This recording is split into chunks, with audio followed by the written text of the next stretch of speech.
말세 그리스도의 좌담 기록.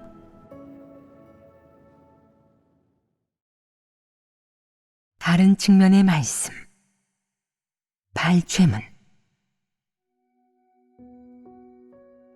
찬양 모든 것을 주관하시는 그분을 부르고 나니까 속으로 어떤 느낌이 드느냐? 무언가 깨달은 것이 있느냐?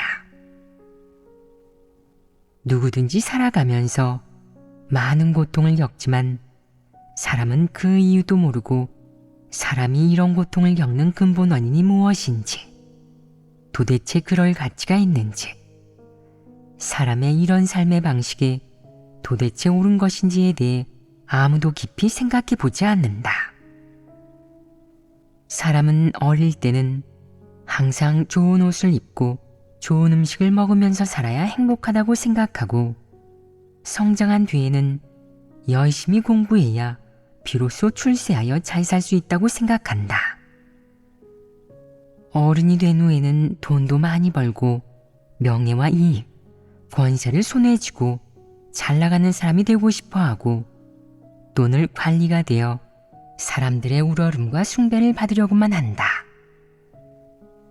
자식이 생긴 뒤에는 자손이 번창하여 대가 끊이지 않고 이어지며 계속해서 번영하고 발전하기를 바란다.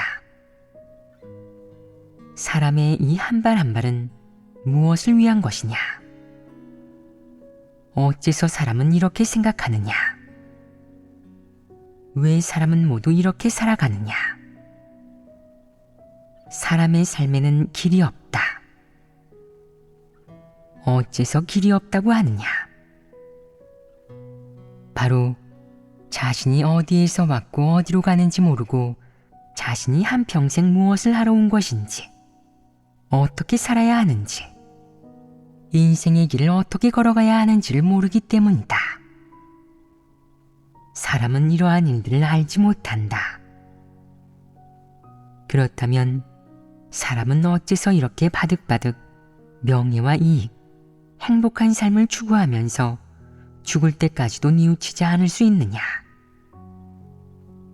그것은 바로 사탄에게 폐괴된 사람은 잘못된 생각과 인생관이 생겨 이렇게 사는 것을 옳은 것이라고, 명예와 이익을 추구하는 것이 정당하다고, 명예와 이익을 얻으면 곧 행복하다고 여기면서 그저 이런 신념으로 살기 때문이다.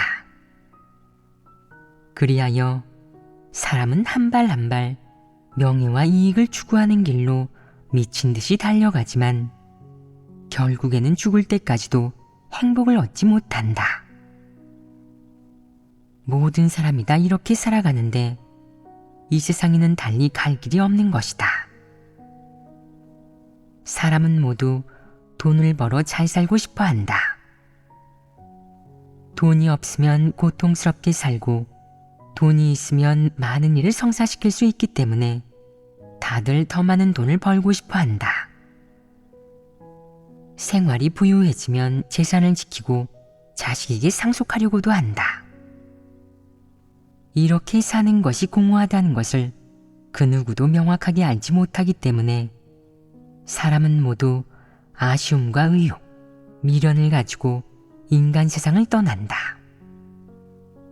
사람은 이 한평생을 살면서 가난한 자도 있고 부유한 자도 있으며 수명이 긴 사람도 있고 짧은 사람도 있다.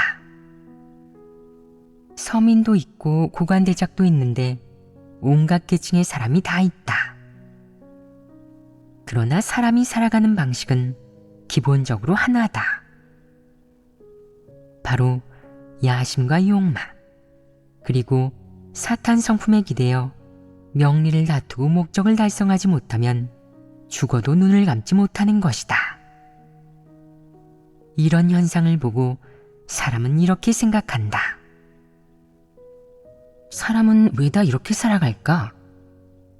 갈 수 있는 다른 길은 정말 없는 건가? 사람은 단지 죽을 때까지 잘 먹고 잘 살기 위해서 살아가는 건가? 죽고 나면 또 어디로 가는 걸까? 대대로 그 많은 사람들은 왜 다 똑같은 방식으로 살아가는 걸까? 이 근원은 어디에 있을까? 인류는 스스로 어디에서 왔는지, 이 한평생의 사명은 무엇인지 알지 못하고 누가 이 모든 것을 주관하고 주재하는지도 알지 못한다. 사람은 한 세대 한 세대 왔다가 또 한 세대 한 세대 가버린다. 대대로 사람은 모두 이렇게 살아가고 그렇게 죽는다. 같은 방식으로 왔다가 같은 방식으로 가버리며 진정한 인생을 살아가는 방식과 길을 찾지 못하고 이 일에 관해 진리를 구하는 사람도 없다. 고금을 막론하고 사람은 모두 같은 방식으로 살아간다. 모두 탐색하고 기다리며 앞으로의 인류는 어떤 모습일지 궁금해하지만 그 누구도 알지 못하고 보지 못한 것이다. 결국 사람은 이 모든 것을 주재하고 주관하는 그분이 누구인지, 모든 것을 주재하는 그분이 도대체 존재하긴 하는지 알지 못한다. 사람은 이 답을 모르기 때문에 어쩔 수 없이 이렇게 살아갈 수밖에 없는 것이다. 해마다 이렇게 기대하고 날마다 이렇게 견디며 지금까지 살아온 것이다. 사람이 만약 이 모든 것이 무엇 때문인지 안다면 사람이 어떻게 살아가야 하는지 길이 생긴 것 아니겠느냐. 이런 고통에서 벗어날 수 있고 사람의 바람과 갈망에 기대어 살아가지 않아도 되는 것 아니겠느냐.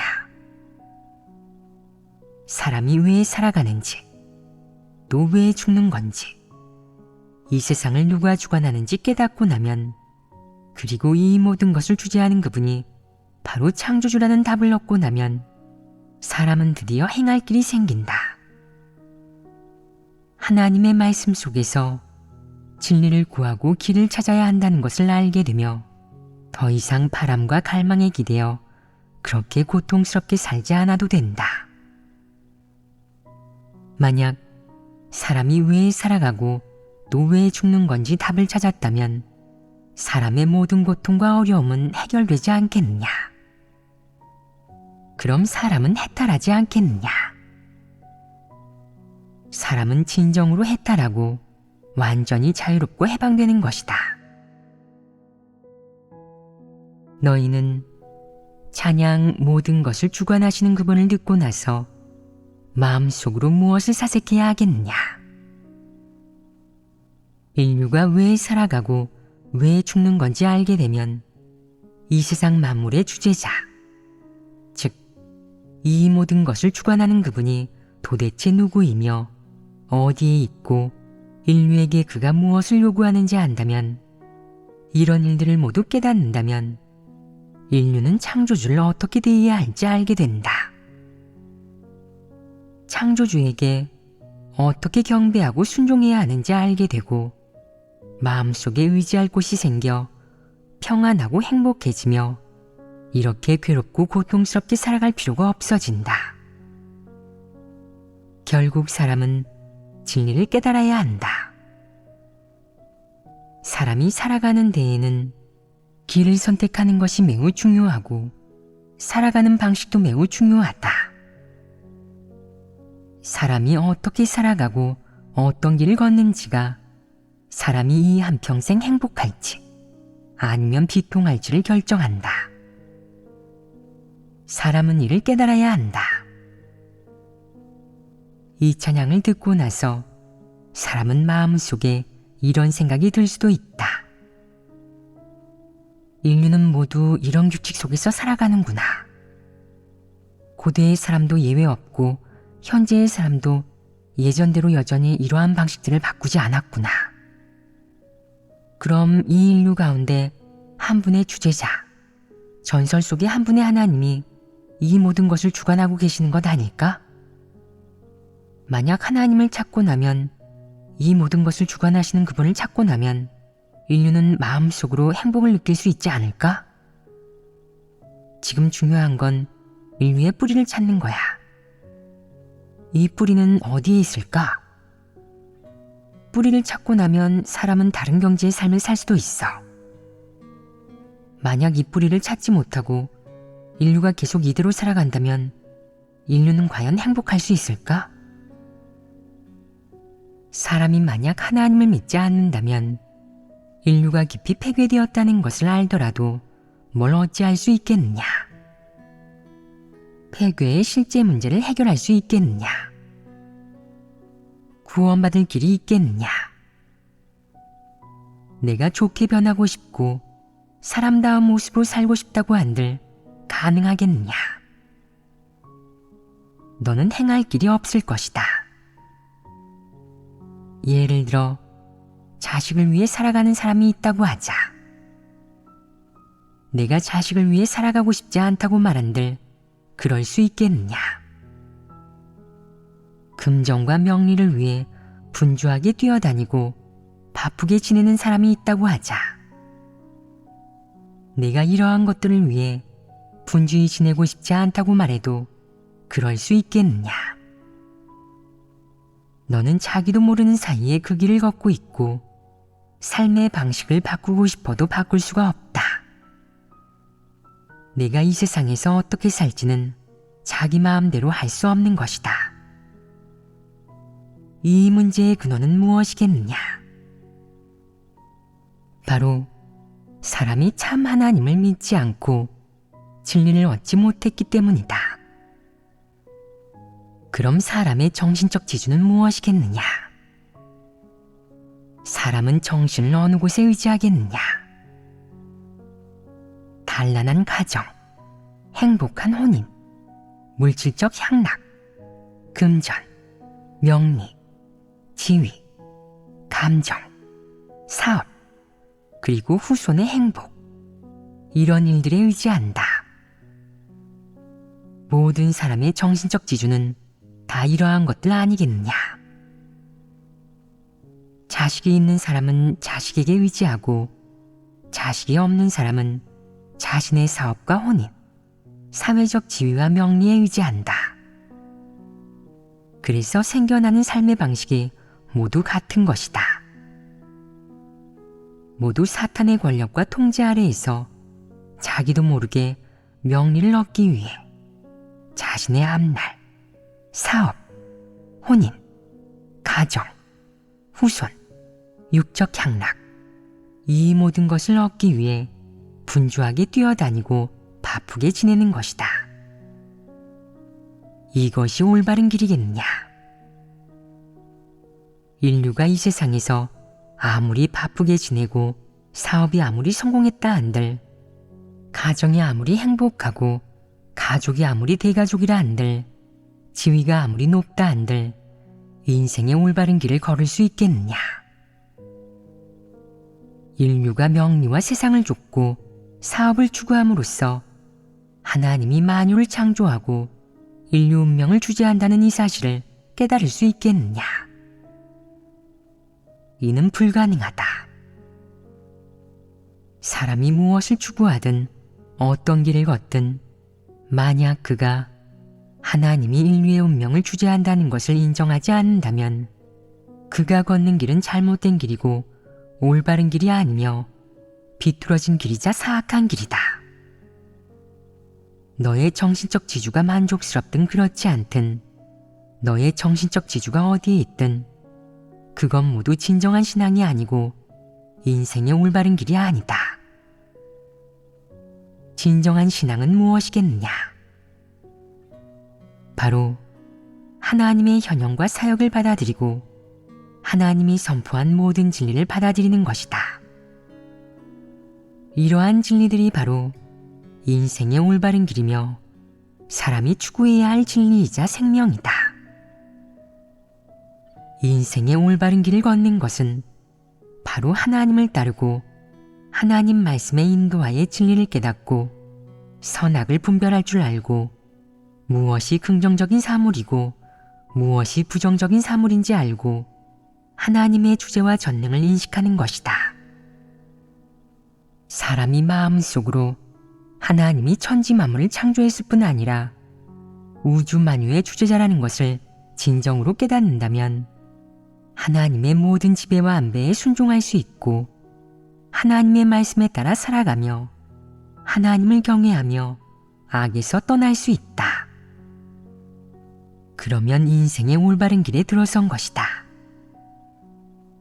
사람이 인생의 올바른 길에 들어서면 사람이 왜 살아가는지, 어떻게 살아가야 빛 속에서 사는 것이고 비로소 하나님의 인정과 축복을 받을 수 있는지 깨달을 수 있다. 너희는 지금 왜 살아가고 있느냐? 너희는 알고 있느냐? 하나님이 주신 사명과 맡기신 부탁을 완수하고 피조물의 본분을 잘 이행하기 위해 살아갑니다. 피조물의 본분을 잘 이행하고 하나님의 부탁을 완수하려는 것은 너의 주관적인 염원이자 내가 선택한 인생의 길이다. 이는 옳은 것이다. 그러나 깨달아야 할 사실이 하나 있다. 사람이 인간 세상을 살아가는 것은 하나님이 안배한 것이라는 사실이다. 모든 사람은 다 사명을 가지고 인간 세상에 온 것이지 그냥 온 것이 아니다. 모두 하나님이 주재하고 안배하며 지배한 것으로 조금도 틀림이 없다. 모든 사람은 인간 세상에 와서 그가 무엇을 배우고 무엇을 하든 다 이 세상에서 하나의 역할을 하기 위한 것이다. 이 역할은 무엇이겠느냐? 바로 그가 이 세상에서 한 가지 임무를 완수하고 어떤 일들을 행하는 것이다. 예를 들어 두 사람이 결혼하여 아이를 하나 낳으면 이 세 사람은 하나의 완전한 가정을 이루는 것이다. 이 가정에서 아내는 그녀의 사명을 완수하기 위해 살아간다. 즉, 아이와 남편을 잘 보살피고 이 집을 잘 보살피는 것이다. 그럼 아이는 왜 살아가겠느냐? 그는 무슨 역할을 하겠느냐? 그는 한 가정의 후손으로서 이 가정의 대를 이은 것이며 이 가정의 다음 세대에 속한다. 아이가 등장함으로써 이 가정은 완전해졌다. 이는 그가 우선적으로 하는 역할이다. 이 아이는 아들이든 딸이든 자신만의 사명이 있다. 앞으로 그의 운명이 어떨지, 성장한 뒤 어떤 학력과 기술, 특기를 가질지, 어떤 일을 하고 언제 하나님을 믿을지, 하나님을 믿은 후 어떤 본분을 이행할지 이 한 걸음 한 걸음이 하나님이 안배하고 계획해 놓은 것 아니겠느냐? 사람이 스스로 선택할 수 있겠느냐?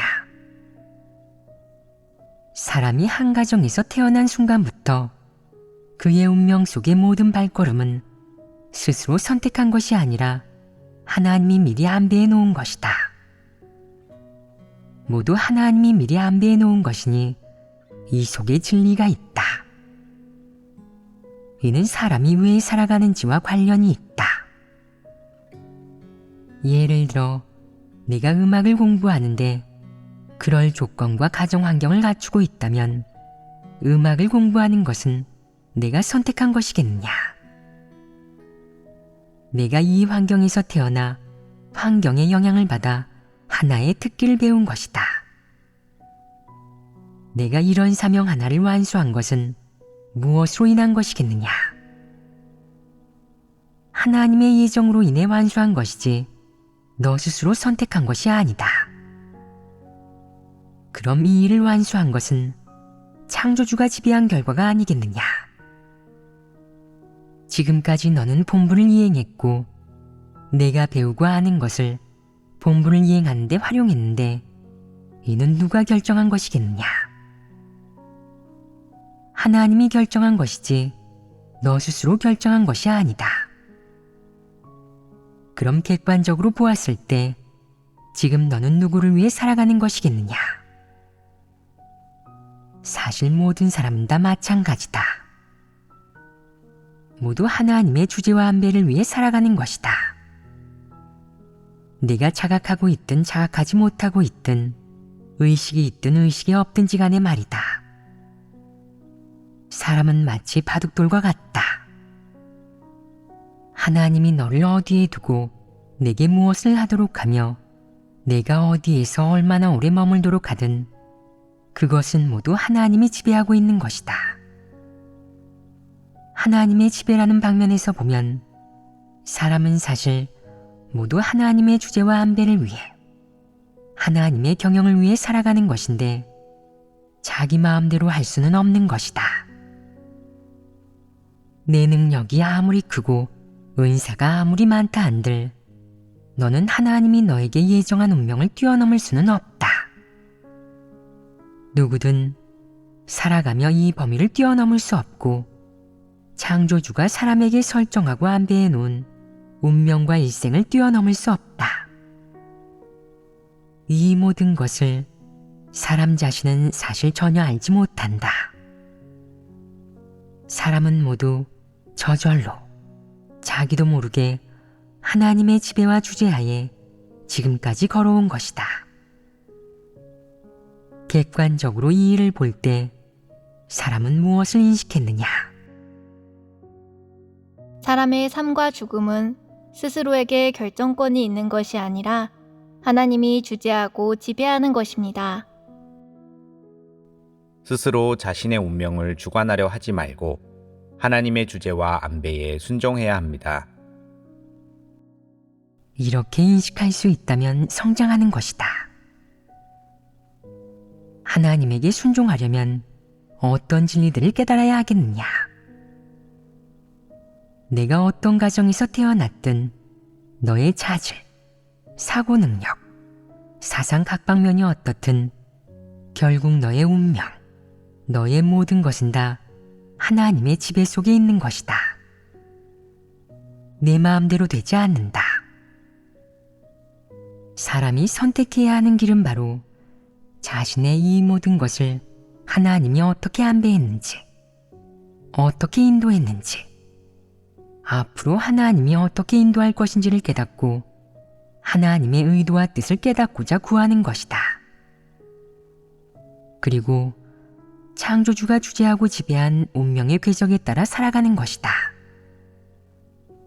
다투거나 가로채거나 빼앗는 것이 아니고 창조주의 의도, 하나님이 너에게 안배한 이 모든 것을 연구하고 그에 대항하는 것도 아니다. 그러면 사람이 살아가는 것이 떳떳하지 않겠느냐? 이로써 사람은 왜 살아가고 왜 죽는 걸까? 라는 의혹에서 벗어나고 산 사람은 또 죽은 사람의 역사적 비극을 재현하며 살아간다. 라는 고통에서 벗어난다. 사람은 이 한평생 이렇게 살아가는 것에 별로 어려움이 없고 생명의 원천을 찾았다고 느끼며 사람의 운명이 어떻게 된 것인지 알게 되고 사람이 창조주의 안배에 어떻게 순종해야 하는지도 알게 되어 더 이상 반항하지 않는다. 이렇게 살면 의미가 있는 것이다.